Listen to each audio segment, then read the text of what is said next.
Assalamualaikum warahmatullahi wabarakatuh. Selamat datang kembali di Laboratorium Pengendalian dan Simulasi Proses. Kali ini kita berjumpa kembali di video demonstrasi untuk praktikum pengendalian proses. Khususnya kita sudah memasuki modul yang keempat, yaitu respon, closed loop, dan juga tuning. Nah, apa yang akan dijelaskan di dalam video ini? Yang akan dijelaskan yaitu tentang demonstrasi pengambilan data untuk mengetahui respon closed loop dan juga melakukan proses tuning gitu ya, khususnya untuk peralatan pengendalian flow rate atau laju alir. Rekan-rekan mahasiswa, saya ingatkan kembali sambil menyimak video ini, jangan lupa teman-teman menyiapkan juga modul ajar dan mempelajari prosedur yang sudah dituliskan dalam modul ajar tersebut. Perhatikan, mungkin ada beberapa step yang tidak sama persis dengan yang dituliskan di modul ajar. Jadi kita sesuaikan lagi dengan kondisi alat terkini ya. Jadi mungkin ada beberapa sedikit perbaikan dalam prosedur yang sudah dicantumkan di modul ajar. Kemudian apa yang akan dibahas dalam video ini? Yang pertama tentu saja teman-teman nanti akan diberikan tentang sedikit konsep dasar closed loop dan juga melakukan tuning khususnya untuk peralatan pengendalian laju alir. Kemudian juga melakukan tahap persiapan, lalu startup, pengoperasian dan pengambilan data, dan yang terakhir adalah shutdown. Perhatikan baik-baik bagaimana cara mendapatkan data respon closed loop. Untuk pengolahan datanya tentunya sudah disupport dengan video atau presentasi yang diberikan oleh dosen pengampu masing-masing. Jika ada pertanyaan boleh diajukan kepada dosen pengampu masing-masing atau meninggalkan komentar pada video ini. Terima kasih, mari kita simak penjelasan untuk modul yang keempat. Capaian pembelajaran pada modul kali ini adalah yang pertama, mengoperasikan pengendali laju alir, yang kedua, melakukan tuning atau penalaan parameter pengendali PID pada peralatan pengendali laju alir, dan yang terakhir adalah melakukan analisa respon untuk perubahan set point atau servo system. Pada peralatan pengendali laju alir, metode tuning atau penalaan yang digunakan adalah metode Ziegler-Nichols. Nah, untuk penjelasan lebih lanjut akan ada di slide yang berikutnya. Namun, untuk bisa memberikan deskripsi di awal, mengapa kita gunakan metode Ziegler-Nichols untuk peralatan pengendali laju alir? Tuning dengan metode Ziegler-Nichols umumnya dilakukan pada proses-proses dengan respon yang cukup cepat dan umumnya tidak memiliki dead time. Jadi karena peralatan laju alir pada peralatan pengendali laju alir dapat dikatakan respon dari sistemnya cukup cepat dan juga tidak memiliki dead time, maka penggunaan metode Ziegler-Nichols dianggap cocok untuk mengetahui parameter yang benar atau yang baik supaya nilai PV bisa kembali ke set point yang diinginkan atau setidaknya berada di sekitar set point yang ditargetkan. Baik, untuk lebih jelasnya tentang metode Ziegler-Nichols secara singkat, mari kita simak penjelasan yang berikut ini. Berikut ini adalah penjelasan singkat tentang Ziegler-Nichols rules ya berdasarkan ultimate gain. Jadi sebenarnya metode ini sudah diperkenalkan sejak tahun 1942. Metode ini secara garis besar ya dia terdiri dari dua step. Yang pertama adalah kita menentukan karakteristik dinamik atau personality dari control loop-nya. Kemudian yang kedua baru kita nanti memperkirakan atau menentukan perkiraan parameter pengendali yang menghasilkan suatu respon yang diinginkan. Nah, apa yang dimaksud dengan karakteristik dinamik? Karakteristik dinamik sendiri merupakan terdiri dari dua hal yang harus ditentukan. Yang pertama adalah ultimate gain atau ada yang menyebutnya sebagai KCU ya, KC ultimate, atau ada juga yang menyebutnya sebagai KU. Dan yang berikutnya adalah yang disebut dengan critical period atau ultimate period, atau yang disebut juga dengan periode kritis ya. Ada yang menyimpulkan sebagai PC, ada yang menyimpulkan sebagai PU, ada juga yang menyimpulkan sebagai PCU. Nah, kemudian dari dua hal ini, di mana kita bisa mendapatkan dua hal ini ya? Dua hal ini bisa kita dapatkan saat berada dalam kondisi kritis. Kondisi kritis atau ultimate sendiri merupakan untuk mudahnya ya, ini adalah perbatasan antara kondisi stabil dengan tidak stabil. Biasanya kondisi kritis ini atau kondisi ultimate dicirikan dengan amplitudo atau gelombang ya, gelombang osilasi yang terjadi pada respon PV itu relatif seragam ya, dan dia berosilasi begitu seterusnya, tidak bisa mencapai satu nilai konstan yang tertentu ya, berbeda dengan kondisi stabil yang masih bisa kembali ke satu nilai yang tertentu. Nah, ini tidak bisa kembali ke satu nilai yang tertentu, tapi amplitudo gelombangnya cenderung homogen atau seragam, antara satu dengan yang lain itu hampir sama. Ini tentu berbeda dengan kondisi yang tidak stabil. Kalau kondisi tidak stabil, dia juga berosilasi dan biasanya amplitudo gelombangnya itu cenderung lebih tidak seragam. Jadi dia sangat berbeda antara satu dengan yang lain. Nah, jadi ciri kita sudah menemukan kondisi kritis itu adalah saat tinggi gelombangnya atau amplitudo gelombang respon dari PV-nya itu kita nilai dia relatif hampir sama antara satu dengan yang lain begitu. Untuk prosedur tuning dengan menggunakan metode Ziegler-Nichols ini umumnya adalah kita awali dulu ya dengan menetapkan, kita setting dulu ya mode pengendalinya pada mode pengendali proporsional, kemudian kita tetapkan dulu perubahan yang mau diberikan ya, apakah dia modelnya mau servo atau regulator. Kalau dalam hal ini nanti yang kita contohkan dalam demo adalah servo, karena perubahan dalam servo cenderung lebih mudah dilakukan daripada regulator begitu. Kemudian kita nanti berarti akan memberikan perubahan pada set point ya, jadi set point 1 harus dicapai terlebih dahulu ya, kemudian kita berikan perubahan ke set point 2, lalu kita amati responnya ya. Apabila dia belum mencapai kondisi kritis ya, maka harus kita cari lagi ya, kita cari kembali kondisi kritisnya dengan memasukkan nilai gain yang lain. Sebagai informasi tambahan bahwa peralatan pengendali laju alir yang ada di laboratorium itu inputnya dia memintanya berupa gain ya, jadi KC yang diminta. Ini mungkin sedikit berbeda dengan peralatan seperti di pengendali suhu, walaupun sama-sama menggunakan Ziegler-Nichols. Kalau yang di pengendali suhu diminta inputnya itu berupa proportional bands ya, tapi kalau yang di pengendali laju alir ini dia mintanya adalah KC ya, tidak ada masalah karena sebenarnya KC dengan PB ini bisa di konversi, jadi KC bisa diubah menjadi dalam bentuk PB juga bisa diubah dalam bentuk KC begitu. Tapi khusus untuk peralatan pengendali laju alir kebetulan peralatannya itu inputnya dia mintanya berupa KC gitu ya. Nah, kemudian apabila sudah ditemukan kondisi kritis, yang berikutnya adalah teman-teman harus bisa menentukan yang namanya periode kritis ya. Ada yang menyebutnya PC, ada yang menyebutnya PIU, ada yang menyebutnya PCU.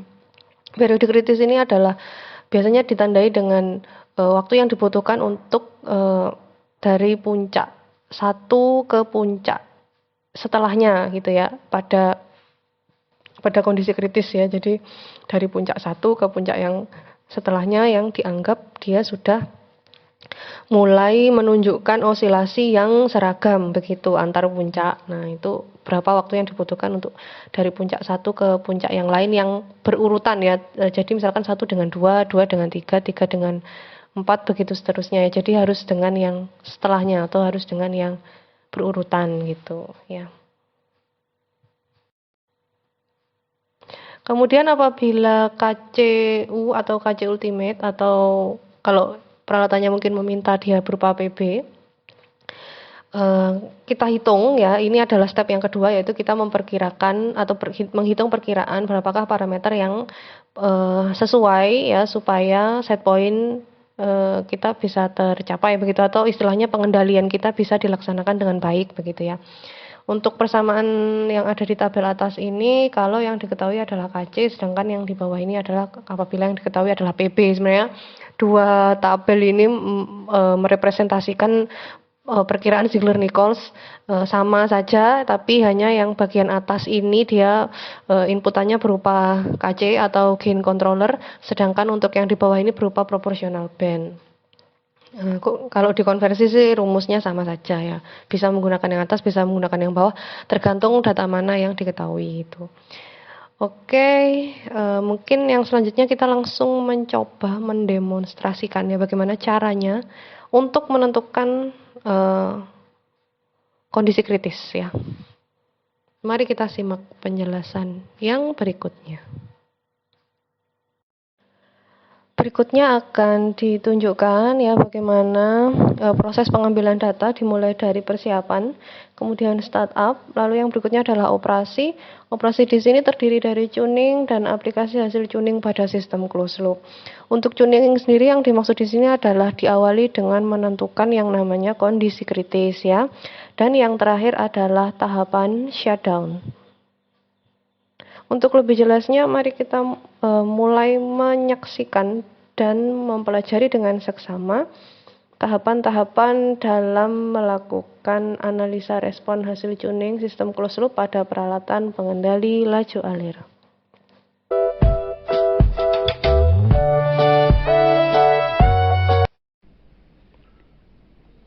Untuk proses pengisian airnya, yang pertama yang harus ditutup adalah V4 ya, jadi valve keluaran yang sebelakang itu ditutup ya. Kemudian yang harus ditutup lagi adalah valve keluaran ya, yaitu V2. Nah, ini juga harus ditutup ya. Kemudian air ya akan disuplai melalui V5. Jadi V5 ini nanti dibuka ya. Dia akan mengisi seluruh tangki ya. Seluruh tangki akan terisi sampai dengan mengisi sistem ini perpipaan ya. Kemudian kapan kita berhenti mengisi ya? Caranya adalah dengan kita nanti V6 ini harus dibuka ya. Kemudian kalau dia sudah penuh tentu akan overflow sehingga mengalir di bagian melalui V6. Nah, kalau sudah penuh ya, V6 sudah overflow berarti sistem ini sudah penuh terisi dengan air. Dan proses pengisian bisa dihentikan sehingga V5 bisa ditutup seperti itu ya. Oke, seperti itu. Setelah tangki sudah terisi penuh, pastikan V2 ini posisinya tertutup seperti ini. Yang berikutnya harus ditutup adalah V4 ya, ini posisinya harus tertutup seperti itu. Berikutnya kondisikan V1 ini terbuka ya, jadi V1 valve di bawah tangki penampung ini terbuka. Kemudian yang selanjutnya adalah V8 ya, ini juga harus kondisi terbuka. Dan yang terakhir adalah V3 ya. Jadi valve setelah kontrol valve ini harus juga dibuka. Dan yang terakhir adalah V7 atau valve bypass ya. V7 ini juga harus dibuka setengah ya. Jadi bukaannya setengah.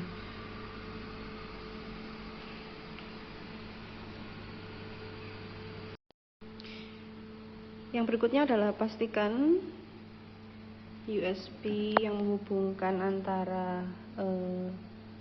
data logger ya dari alat sudah terhubung dengan PC atau laptop ya, yang di dalamnya nanti ada software untuk kita bisa mengakses parameter pengendali ya. Jadi ini harus dipastikan sudah terhubung.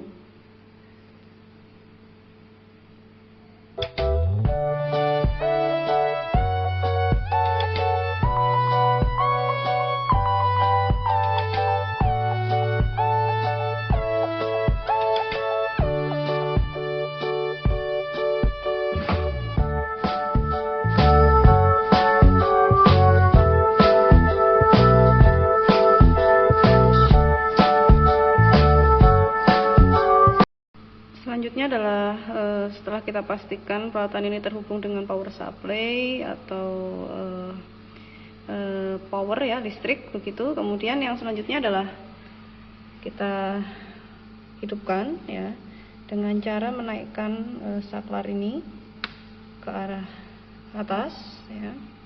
Ini merupakan power utama ya, main power, tombol main power. Kemudian nanti displaynya akan seperti ini. Nah, ini kita tunggu sampai dia menunjukkan nilai dari atau bacaan dari persen PV ya. Jadi ini kita tunggu dulu. Nah, sampai tampilannya seperti ini. Berikutnya untuk kita menghidupkan pompa sentrifugal G1 ya. Jadi ini pompanya ya. Knop untuk menyalakan atau menghidupkan pompa G1 ada di sini, jadi tepat di sebelah kanan tombol power tadi dan di bawah display.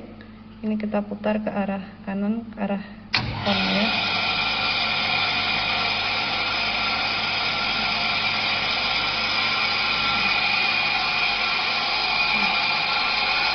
Ada aliran ditandai dengan naiknya tekanan yang di PI1 dan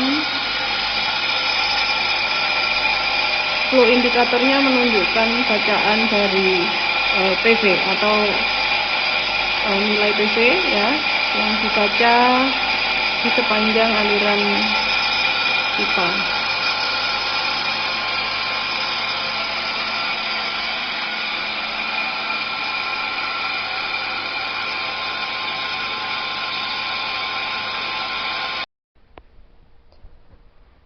Yang pertama pilih Pilot EV ya, program Pilot EV. Kemudian pilih parameter ya, diklik. Kemudian pilih COM 4. Lalu pilih OK. Kemudian pilih Open ya. Lalu masuk ke C dan kemudian pilih fc3.pil, kita akan panggil programnya ya, flow control. Nah, tampilannya kan seperti ini. Yang berwarna biru ini menunjukkan bacaan di flow indikator yang tidak lain adalah persen PV ya. Jadi itu bacaan persen PV. Kemudian kita masuk ke Digitrick ya. Nah, di tampilan Digitrick ini kita bisa melihat kurva nanti ya, hubungan antara set point, persen PO dan persen PV. Kemudian kita juga bisa memasukkan set point kalau nanti sudah dalam bentuk atau dalam tipe model closed loop ya, konfigurasi closed loop. Ada juga PV ya, ada juga nilai persen PO. Nah, karena masih open loop kita pastikan dia manual ya. Nah, nanti yang akan diubah-ubah nilainya adalah persen PO sebagai input ya. Jadi yaitu adalah persen PO. Kemudian untuk merekam data hasil pengamatannya, nanti kita bisa menggunakan menu real time data ya. Jadi kita pilih real time data ini, kemudian pilih yang spreadsheet. Nah, kita atur interval waktu pengamatannya. Di sini kita pilih parameter, misalkan interval waktu pengamatannya kita ambil setiap 3 detik ya. Kemudian kita pilih OK. Nah, pada saat nanti akan merekam data ya, kita klik start di sini ya. Tapi kita ini masih tahap persiapan, jadi dibiarkan dulu seperti ini ya. Saat nanti diklik start, maka proses perekaman data akan dimulai gitu ya.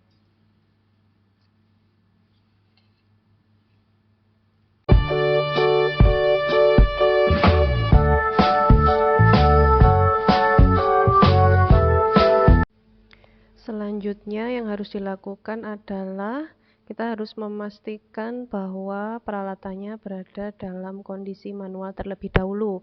karena target untuk melakukan tuning dengan metode ultimate gain ini adalah kita harus mengkondisikan SP1 tercapai terlebih dahulu dengan pengendali yang digunakan nanti berupa proporsional controller saja. Jadi yang berikutnya harus dipastikan adalah nilai tau I dan tau D-nya juga harus sama dengan 0.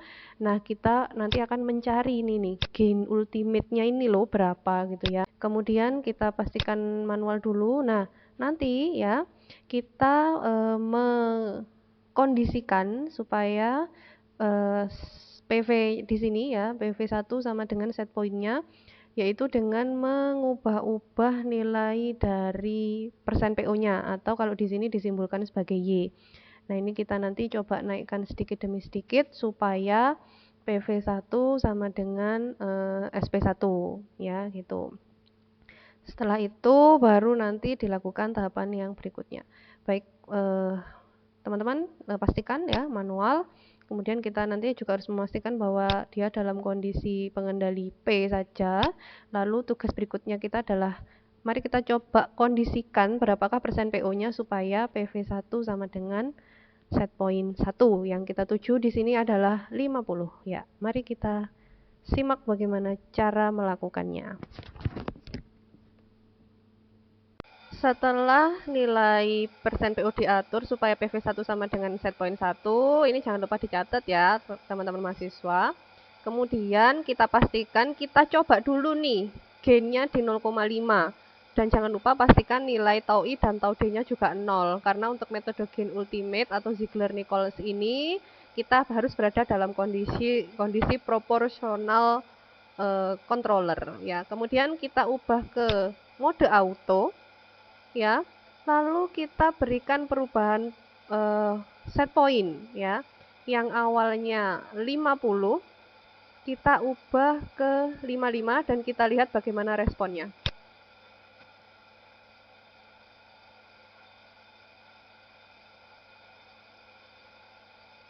Ya, dia mulai mengalami kenaikan, tapi masih bisa stabil ya. Kita lihat di sini. Nah, ini PV-nya dia dinilai mendekati 55 ya, walaupun ada selisih di situ, ada offset ya.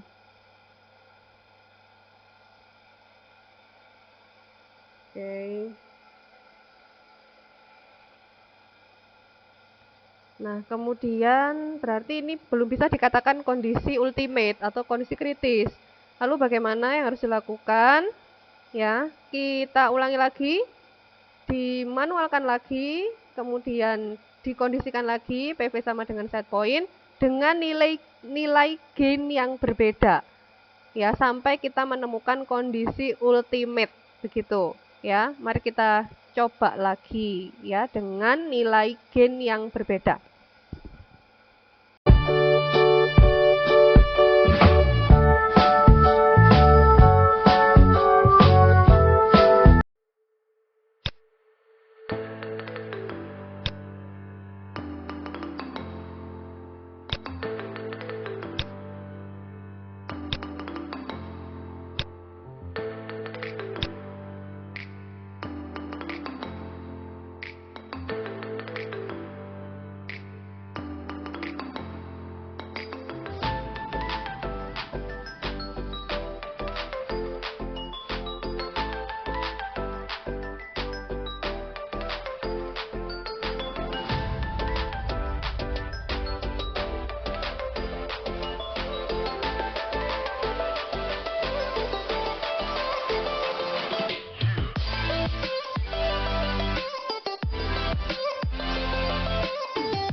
Dari rangkaian penentuan kondisi kritis setelah trial beberapa nilai KC, kita ambil yang paling dekat. Di sini ada KC 3,6, kemudian 3,7 dan 3,8. Dilihat dari kondisinya, 3,6 masih menunjukkan kondisi yang stabil. Kemudian 3,7 mulai berosilasi dan tidak bisa mencapai satu nilai tertentu, sedangkan 3,8 dia juga berosilasi dan tidak bisa mencapai nilai tertentu. Nah, yang dimaksud dengan kondisi kritis ini biasanya ditandai dengan dia berada di perbatasan antara kondisi stabil dan tidak stabil. Maka bisa disimpulkan bahwa nilai kritis atau kondisi kritis untuk pada kasus ini adalah nilai KC-nya yaitu sebesar 3,7.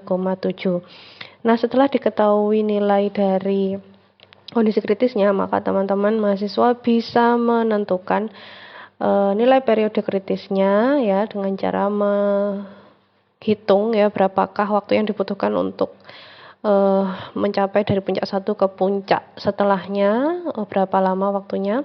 Kemudian setelah mendapatkan nilai KC kritis dan periode kritis, maka masukkan ke dalam tabel untuk persamaan Ziegler-Nichols ya. Kemudian nanti hasilnya akan kita aplikasikan ke dalam closed loop. Nah, untuk video aplikasi hasil tuningnya bisa teman-teman saksikan pada tayangan berikut ini.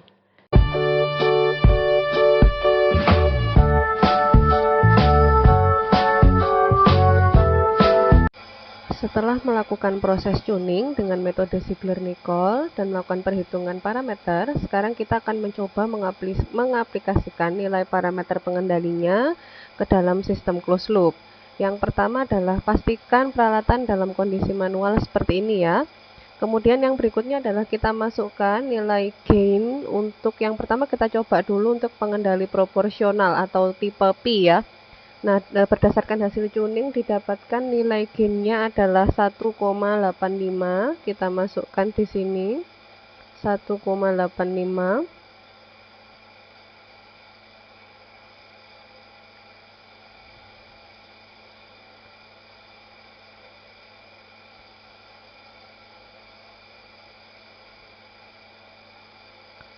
Kemudian untuk I-nya kita berikan nilai 0 karena tipe pengendalinya adalah P, proporsional, jadi tanpa nilai I dan juga D ya. Kemudian yang berikutnya adalah kita kondisikan nanti set pointnya ada di 50. Kita coba di 50. Kemudian untuk yang pertama kita kondisikan dulu untuk set point 1 ya. Kemarin set point 1 ini sekitar di 46 ya. Mari kita coba berikan bukaan 46. Nah, di sini kita sedang mengupayakan supaya PV1 dengan set point 1 itu sama ya. Sebisa mungkin kita kondisikan dalam kondisi atau nilai yang sama dengan cara mengubah persen PO pada kondisi manual ya. Jadi tadi tahapannya yang pertama kita kondisikan manual, kita isikan parameter pengendali, kemudian kita coba outputkan set pointnya di 50 dan kita mengupayakan supaya PV1 sama dengan SP1 dengan cara mengubah-ubah persen PO atau kalau di sini nilai Y. Ternyata kalau kita berikan 46 masih di 48,6. Kita coba tambah 46,6 ya. Nah, ini mulai mengalami kenaikan. Ternyata lebih dari 50, coba 46,5. Jadi apa yang kita lakukan sekarang itu adalah mengupayakan supaya PV1 sama dengan set point 1 dengan cara mengubah-ubah persen PO atau manipulated variable atau Y ya. Masih 50 lebih, coba di 46,4.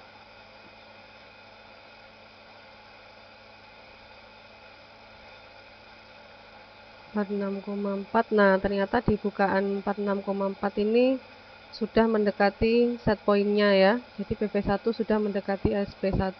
Teman-teman ingat ya, ini kita masih belum melibatkan pengendali karena kita masih bekerja pada kondisi manual. Jadi kita masih mengkondisikan kondisi steady state yang pertama, seperti itu. Oke. Setelah kondisi steady state yang pertama tercapai, ya, kemudian yang berikutnya adalah kita akan melakukan perubahan berupa servo untuk mengetahui apakah benar kalau parameter gainnya kita asihkan 1,85 tadi ya. Di sini dibulatkan jadi 1,9, 1,85. Apakah dia akan bisa kembali ke set point yang diinginkan ya. Aduh, kepencet. Ini 46. Oke. Kita tunggu dulu sampai steady. Yang barusan tadi kepencet ya, kesalahan teknis ya. Nah, ini kalau kita kasih bukaan 46,4, dia sudah berada di sekitar set point 1.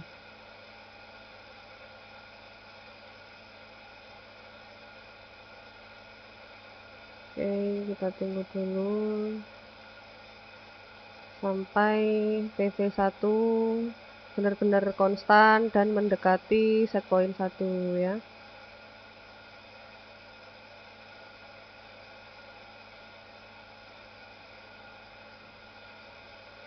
Kita turunkan lagi 46,3.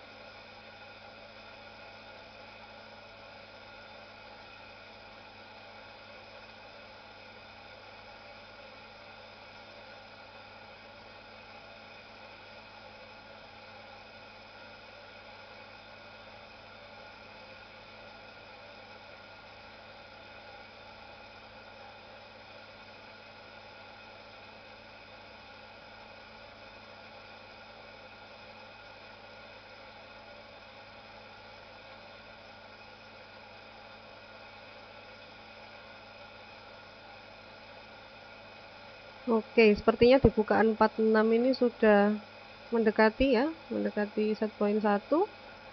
Setelah itu kita akan melakukan perubahan, tadi sudah saya katakan secara servo ya. Nah, caranya adalah sambil jangan lupa kita rekam datanya ya. Jadi kita ke spreadsheet dulu. Real time data, kemudian spreadsheet. Lalu di sini kita pilih start. Lalu teman-teman di sini ubah ke auto, kemudian ini ke 55. Nah, kita lihat responnya yang berwarna biru PV ya. Ini harapannya dia bisa kembali ke set point yang baru yaitu 55. Nah, ini sudah bisa kita lihat ya, sedikit demi sedikit PV ini berusaha mendekati nilai set point yang kedua yaitu 55% ya. Nah, kalau begini berarti pengendalian kita dengan nilai parameter yang hasil tuning tadi berhasil membawa ke set point walaupun ada selisih sedikit ya, yang kita sebut dengan offset ya. Offset adalah selisih antara set point ya dengan nilai PV pada saat T tak terhingga ya. Maksudnya setelah dilakukan pengendalian kok ternyata masih ada selisih dengan set point. Nah, itu namanya offset begitu ya. Nah, ini kita lihat nih teman-teman mahasiswa yang berwarna biru, dia selalu mendekati garis yang berwarna merah set point-nya. Nah, berarti dia sebenarnya pengendali ini sudah berusaha untuk mengembalikan untuk membawa PV itu mendekati set point yang kedua. Oke, nah ini ada baiknya kita tunggu beberapa saat ya untuk tahu bagaimana hasil dari tuning ini. Sekali lagi ini untuk pengendali proporsional ya teman-teman mahasiswa. Nanti kita akan coba untuk yang PI dan juga PID.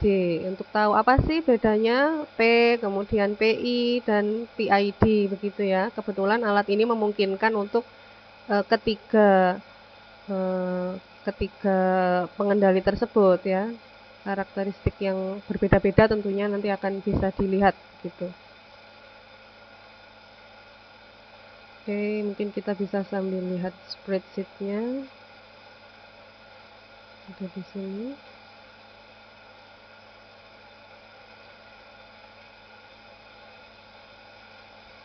Dia dinilai 55, 56 begitu ya. Ini sudah detik ke 140 apa nih? 160-an. Kita tunggu sampai 300-an mungkin ya untuk memastikan data kita benar-benar sudah steady.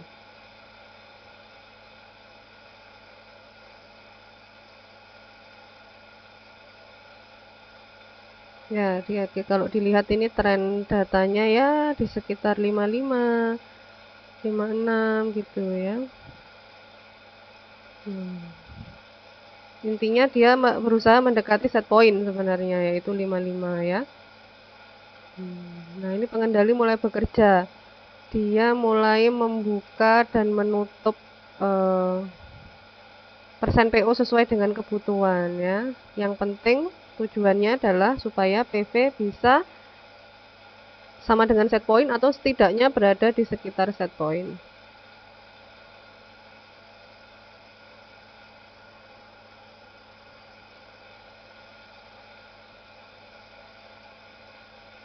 Nah, ini kurvanya ya sudah mulai lurus begitu.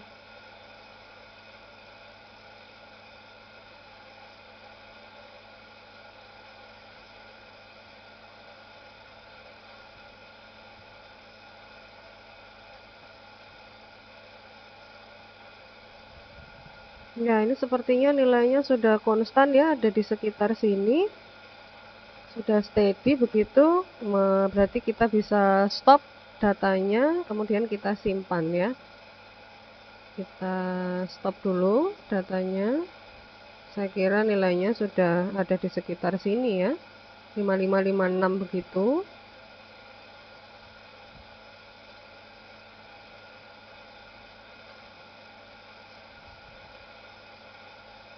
Nah, setelah ini kita bisa stop datanya. Ini saya tunggu sampai detik ke 300 ya, biar sekalian agak panjang data rekamannya sehingga kita bisa melihat kecenderungan datanya di akhir seperti apa pada kondisi steady state yang kedua ya.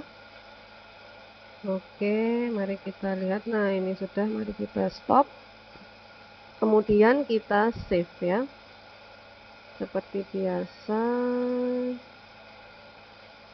Di sini saya pakai data ini untuk pengendali P. Sudah ya. Baik, setelah ini kita akan coba ya gimana kalau misalkan kita pakai yang TI ya. Baik, di tayangan yang sebelumnya sudah ditunjukkan ya bagaimana kalau kita mengeksekusi nilai parameter kita terapkan dalam closed loop untuk tipe pengendali yang proporsional atau tipe P ya, sehingga yang dimasukkan cukup nilai gain kontrolnya saja. Nah, sekarang kita coba untuk PI ya.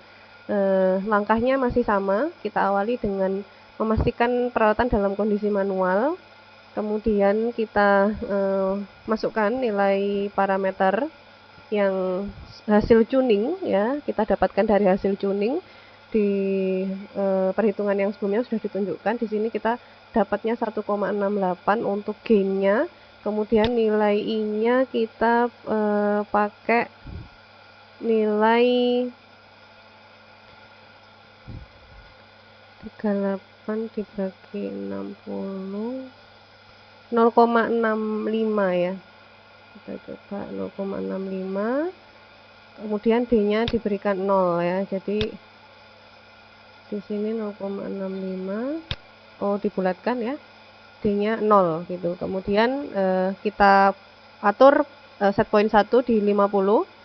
Kemudian kita atur nilai persen PO supaya PV1 sama dengan set point 1 atau mendekati set point 1, yaitu di bukaan 46,4. Coba kita 46,3. Apakah lebih mendekati ke 50? Kita lihat dulu. sepertinya tidak signifikan ya. Kita coba 46. Apakah semakin mendekati? Ya, ternyata makin mendekati ya. Jadi persen PO kita buka di 46 supaya PV1 sama dengan set point 1 atau istilahnya kondisi steady state yang pertama. Nah, berarti setelah ini kita siap melakukan record data dan melakukan perubahan berupa servo, yaitu set point-nya kita ubah dari 50 ke 55. Nanti kita akan bisa melihat apakah bisa kembali ke set point ya. Oke, sepertinya sudah ya. Mari kita coba, kita ke spreadsheet dulu. Lalu kita start dan kemudian kita auto, dan ini kita kasih 55. Nah, mulai naik ya.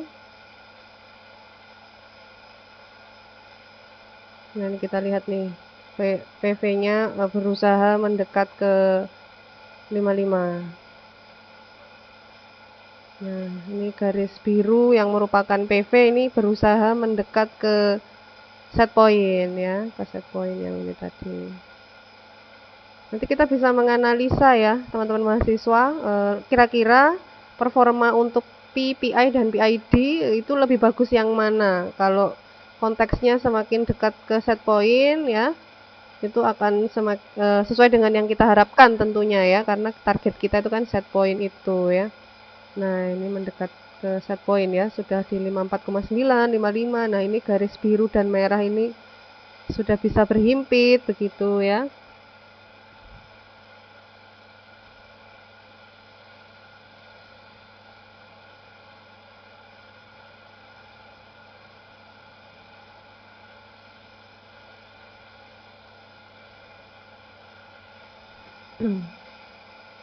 Oke, nah kayaknya ini lebih mendekat ke set point ya dibandingkan yang proporsional tadi ya. Ini kita lihat nih, birunya banyak yang berhimpit dengan yang merah, artinya offsetnya ini sudah semakin bisa diredam begitu ya.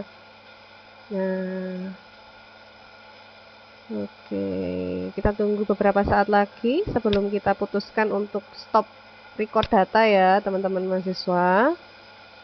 Di sini sudah detik ke berapa nih, 100 ya. Coba nanti kita hold dulu, kita tahan dulu sampai ke 200 ya. Walaupun ini sebenarnya dari sekarang tuh udah kelihatan kalau dia sudah sudah steady gitu ya. Nah, cuman kalau kita mau lihat, kalau kita mau tunggu beberapa saat lagi akan lebih bagus, mungkin kita bisa melihat datanya semakin waktunya semakin berlalu atau semakin banyak ya, apakah dia tetap bisa bertahan di set point gitu ya.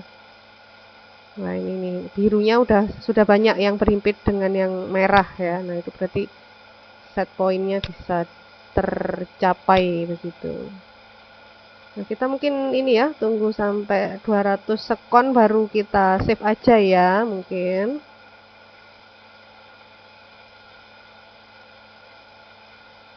Untuk pengendali flow rate ini memang responnya cukup cepat ya teman-teman mahasiswa. Jadi begitu dikasih perubahan dia langsung merespon begitu. Jadi ini cukup cepat, prosesnya ini cukup cepat merespon. Kalau ada perubahan dia cepat sekali merespon ya. Nah, ini kita lihat nih, dia di 54,9 ya, di 55, sangat mendekati set point, 54,99, 55,06.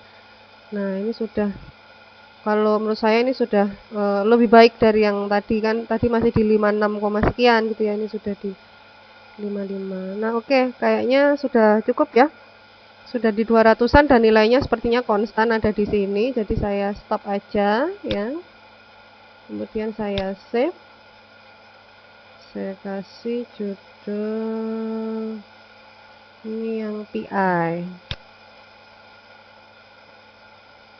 Oke. Nah, yang berikutnya kita setelah ini ya akan mencoba untuk yang PID. Nah, supaya pemahaman kita semakin lengkap tentang karakteristik dari masing-masing pengendali, kita coba untuk yang PID gitu ya. Oke, jangan kemana-mana, tetap menyimak video pembelajaran ini.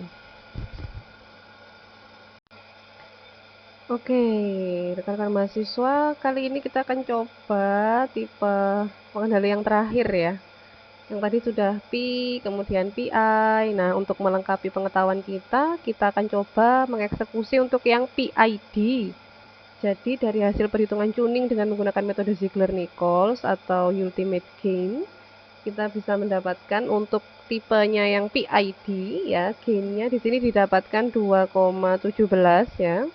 Kita inputkan. Oh, yang pertama jangan lupa ya, pastikan ini manual ya. 2,17. Kemudian didapatkan untuk tau I-nya integratif time-nya adalah 0,39 ya. Kita coba inputkan 0,39. Oke. Kemudian untuk waktunya 0,1 ya. Jadi manual, masukkan parameter hasil tuningnya, masukkan ke sini. Nah, karena dia tipenya PID, makanya di sini gain ada nilainya, integratif time ada nilainya, dan derivative time juga ada nilainya. Nah, untuk integratif dan derivative time untuk peralatan ini kebetulan satuannya menit ya. Nanti mungkin beda alat bisa beda settingan. Nah, tapi kalau untuk alat yang ini satuannya menit. Jadi kalau hitungannya masih dalam detik harus diubah ke menit dulu. Kemudian yang berikutnya adalah kita isikan set point 1 yang akan kita tuju sebagai kondisi steady state yang pertama, yaitu 50 sama dengan yang di awal. Lalu kita ubah-ubah persen PO atau manipulated variabelnya, atau kalau di sini disimbolkan sebagai Y, supaya PV1 sama dengan set point 1 ya, supaya PV1 itu berada pada kondisi steady state yang pertama. Di sini saya kasih bukaan sekitar 46,3 ya. Nah, ini dia ada di 49,8, 49,9, 50 gitu ya. Nah, ini coba sih saya naikkan sedikit, apakah bisa. Nah, sedikit naik ya, 46,4. Nah, jadi di sini bagaimana kita upayakan supaya PV1 sama dengan set point 1. Atau intinya di sini kita mengkondisikan kondisi steady state yang pertama gitu ya.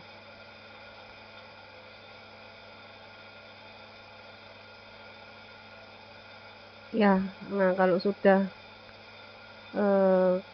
steady state yang pertama tercapai seperti ini ya, ini di sekitar 50, set point 1 50, PV1 juga mendekati 50.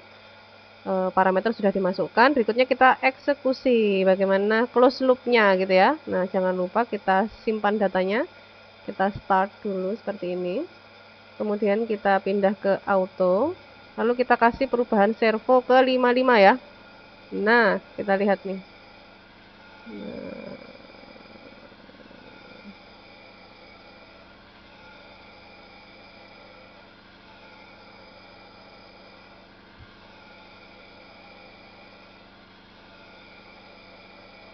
Waduh, ini kenapa dia berosilasi? Baik, setelah melihat video pada mode PID ya yang baru saja kita saksikan, kita bisa melihat bahwa ternyata justru ketika diberikan derivative time, respon yang diberikan adalah berosilasi dan tidak stabil. Nah, penjelasan atas fenomena tersebut adalah karena pada pengendali laju alir atau flow rate ini bisa dikategorikan respon dari sistemnya sebenarnya sudah cepat ya.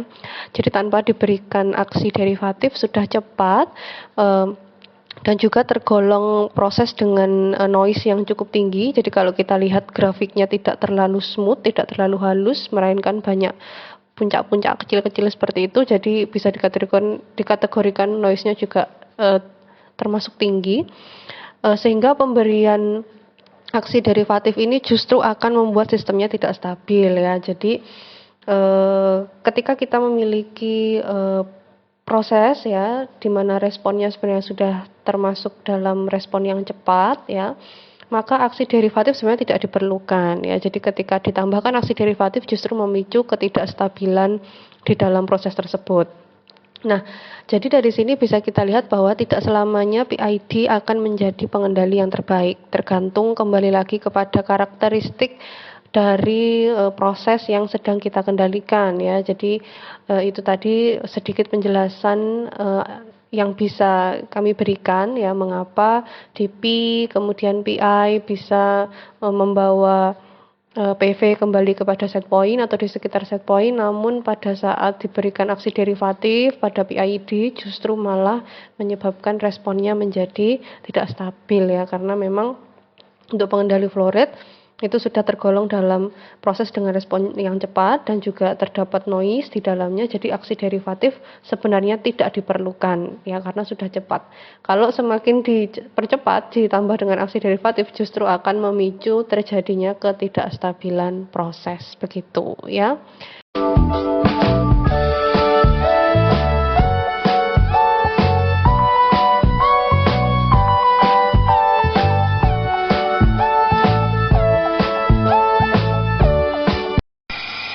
Prosedur shutdown bisa diawali dengan mematikan pompa, yaitu arahkan knob D1 ke arah 0 ya.